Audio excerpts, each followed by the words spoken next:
नमस्कार।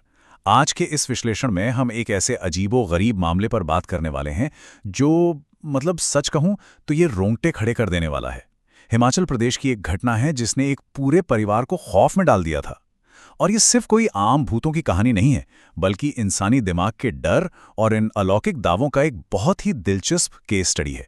तो चलिए, बिना किसी देरी के इस रहस्य को डीकोड करते हैं। वो परछाई कुछ और ही थी, जैसे कोई दूसरी औरत या कुछ और ही चीज। जरा सोचिए इस बारे में। ये लाइन सीधे हमारे सोर्स से ली गई है।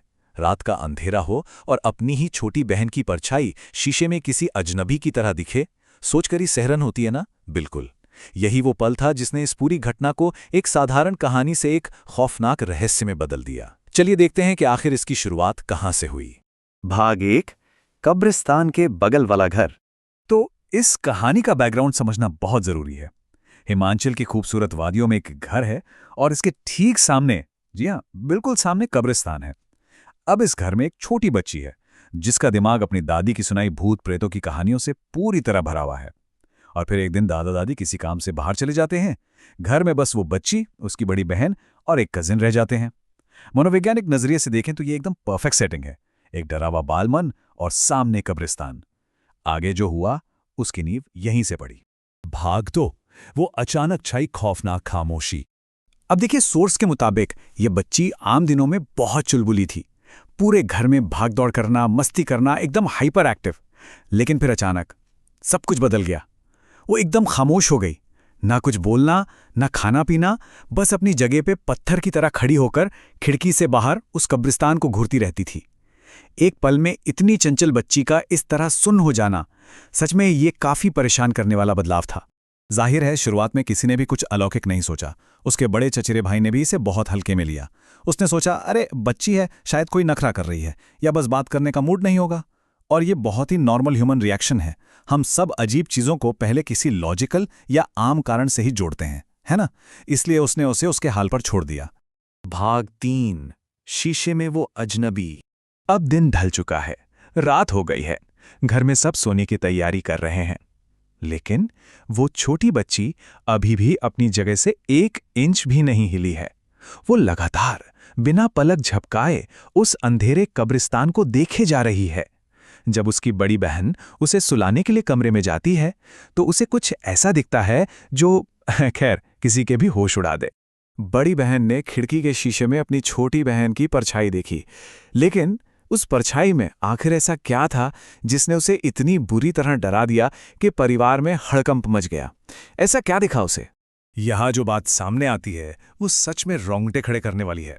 सोर्स बताता है कि शीशे में जो अक्स था वो उस बच्ची का था ही नहीं। वो किसी बड़ी औरत की परछाई लग रही थी, कोई बिल्कुल अलग ही आकृति है।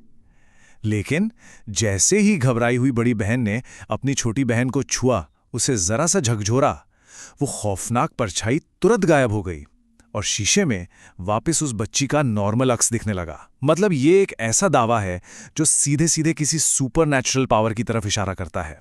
भाग 4, एक हैरान पुजारी का अस्थायी उपाय। अगर हम इस पूरी टाइमलाइन को देखें तो हालात बहुत तेजी से बिगड़े हैं।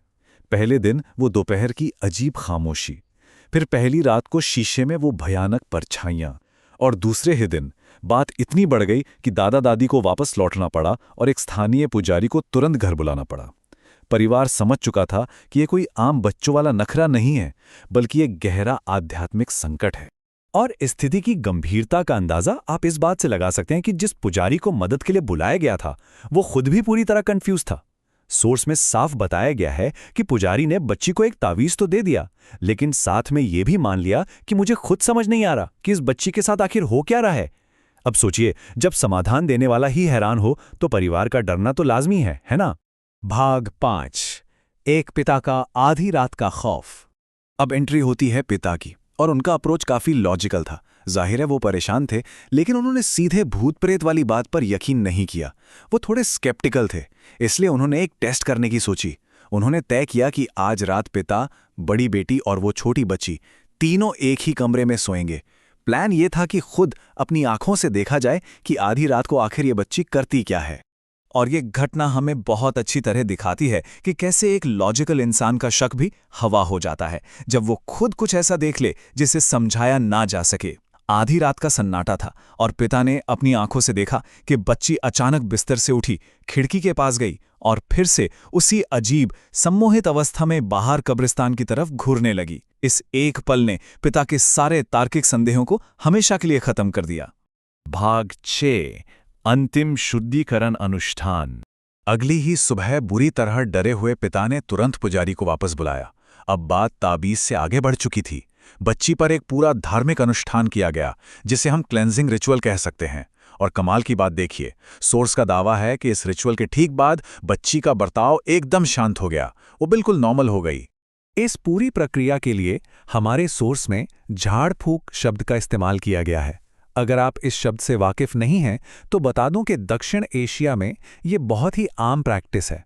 इसका मतलब है कोई ऐसा आध्यात्मिक रिचुअल या पूजा जो किसी बुरी नज़र या नेगेटिव एनर्जी को हटाने के लिए की जाती है। परिवार का पक्का विश्वास था कि इसी झाड़ फूक ने उनकी बच्ची को उस अजीब साए से बचाया।